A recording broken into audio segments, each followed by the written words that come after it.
Hi everyone, it's Don and I hope you're having a fantastic day. Well, Royal Caribbean has given us some insights of their plans to expand Perfect Day. We also have Antarctica being investigated, some of the accidents that happened by the Coast Guard because of the severity of some of the incidences to American passengers this year. And then I have people have been bugging me because I didn't really go into too much detail on it, but they want my opinion and my thoughts on the in-person muster drill that I experienced on the NCL breakaway.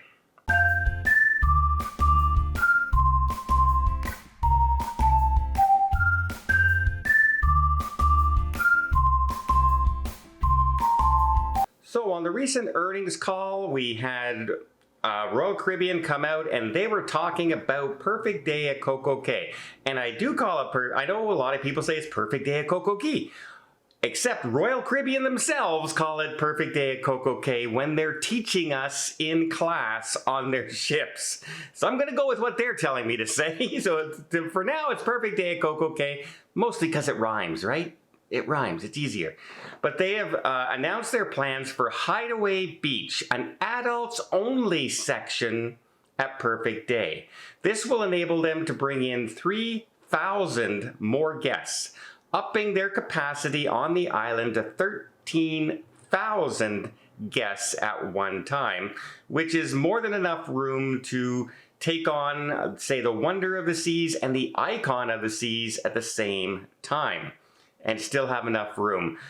The big reason they're doing this is now that they're bringing out the icon of the seas, a very family-friendly cruise ship. Lots of kid zones on that ship, and they're planning to bring it to Perfect Day all the time. They want to have an area where adults won't be overwhelmed by saying, I just don't want to be surrounded by kids all day. I want to be more in a quieter area. Enter Hideaway Beach. Now, the one thing that they have not told us is this going to be a free area or is this going to be an upcharge area? They have not come out and said which one that's going to be yet. If they were going for their guests, I think they would try and make that a free zone for adults only and monitor it. Make sure that it's 18 plus or whatever the age limit you're going to be on there, so you don't have a lot of discrepancies. But a great way to monitor that is to charge people, because if you're not 18 and plus, you can't pay for it, right? And so that's one way to easily set it up when you're going in with tickets in the area. But we'll see what they decide to do. It's set to open in the fourth quarter of this year, just in time for the arrival of the icon of the seas. Now we also have the Coast Guard investigating Antarctic cruises. We all know that Antarctica has really grown in popularity recently. It's one of the places I keep talking about how I want to get there. And the best way to see them are not on the large, big cruise ships. It's on the smaller expedition cruise ships that get you right in close to the ice, drop you right off by the penguins, and you basically have to take a little Zodiac inflatable boat to get to shore. That's the best way to see Antarctica if you really want to get a true feeling of it. Well, that has grown. The expedition cruise ship market is just exploding with more and more ships coming out now and more planned. I think there's 15 expedition cruise ships currently being built right now, which is like unfathomable to imagine that many expedition cruise ships going on at one time. But the Coast Guard is investigating a few incidences that all happened within 3 weeks of each other this year. One, of course, was the oversized inflatable boat that got hit sideswiped by a wave, flipped over with, I think, 6 passengers on board. And unfortunately, 2 of those passengers passed away. Another one where another passenger was flipped over and injured. And of course, the rogue wave that smashed the side of one of the expedition ships and broke through the windows and killed a passenger on board. A freak wave in one of the roughest areas you'll ever sail on a smaller ship. This does not happen every day. It's just, it's like driving down the highway and all of a sudden a truck loses their tire on the other side of a highway, comes across and hits your car.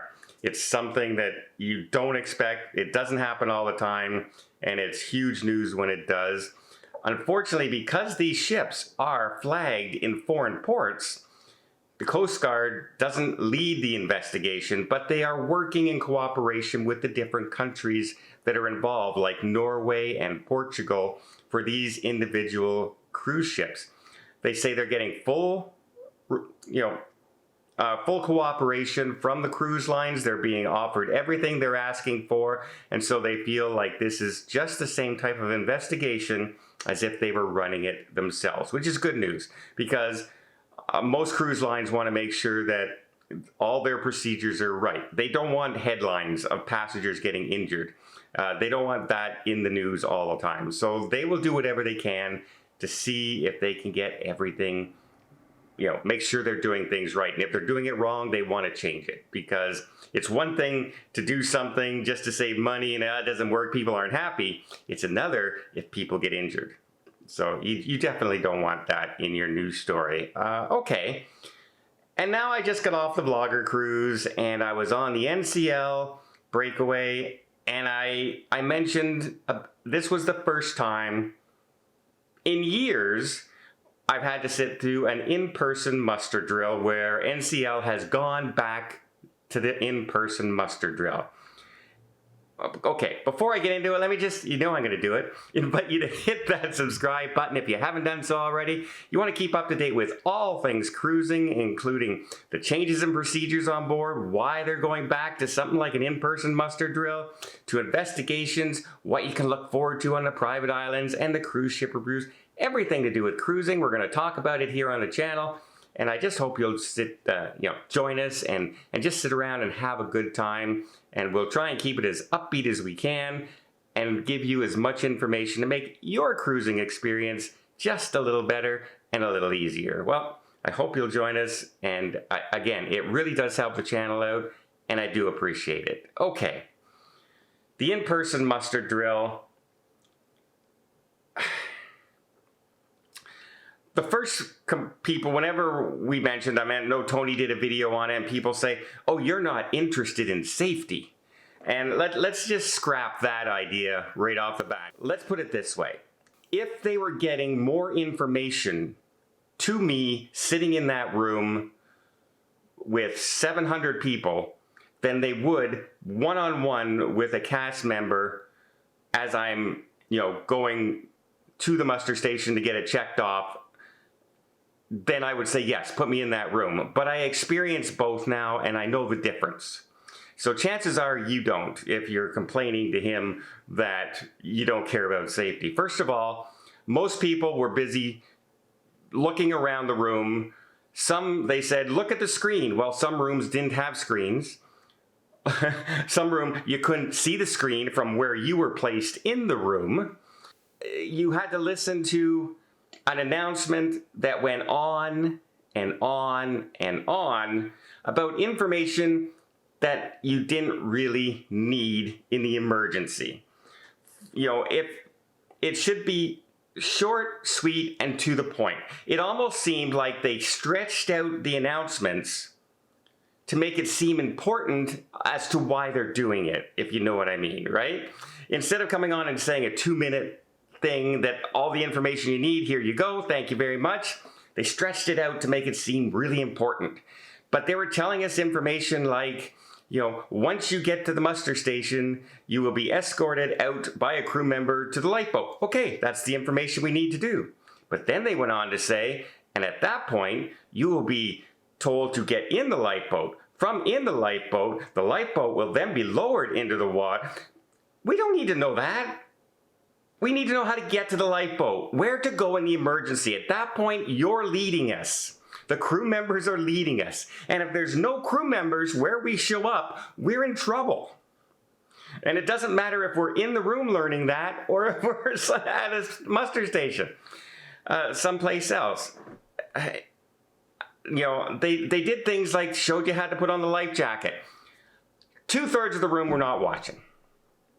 There was no way anyone was watching the life jacket situation.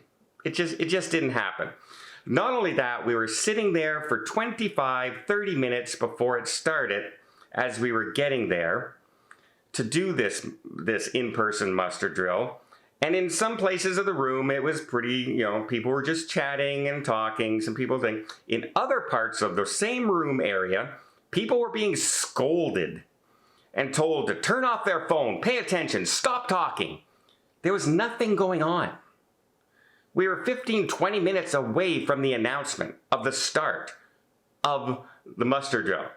There was no reason to not be on your phone. There was no reason not to talk to your wife, your kids next door to you. There was no reason. And people were actually being scolded about it. That's not right. That made the whole experience just ridiculous. And then you're going to say, well, yeah, but you need to know where you're going in case of an emergency, right? You need to know where to go. Here's the thing. Is it easier? I'm up on deck 11 and I have to go down to deck 7 into a restaurant. Now, they put an announcement over the speaker. Everyone, please go to the muster drill. So you walk out of your cabin and you start walking down the hall and there's a crew member pointing, go downstairs.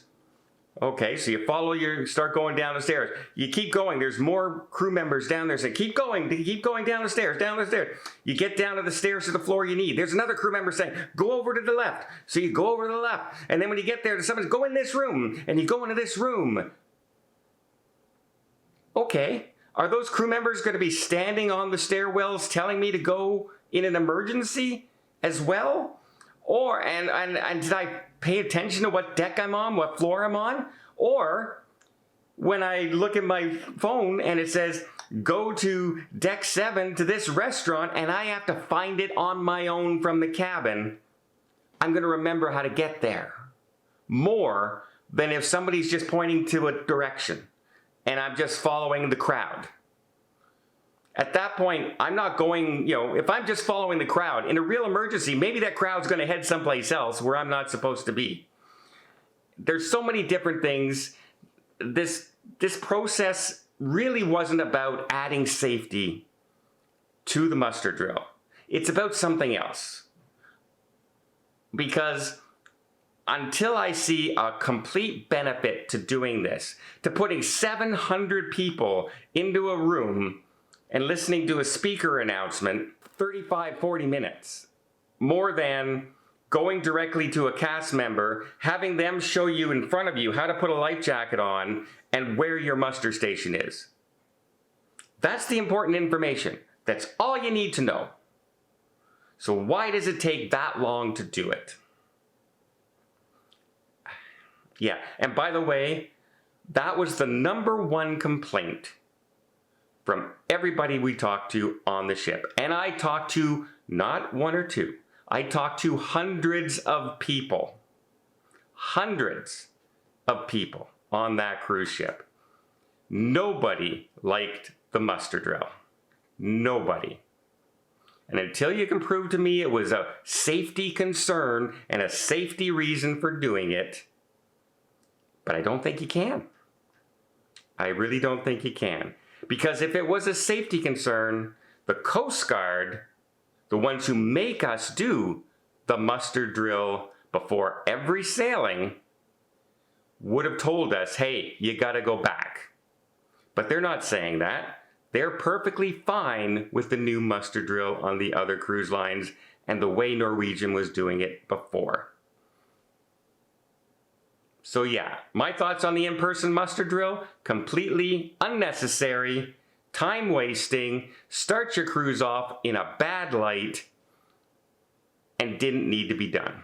Well, I hope you liked this video. If you did, please give it a thumbs up. Want to see more tips, more tricks, more travel vlogs from around the world? Hit that subscribe button. Until next time, have yourself a safe and a great vacation.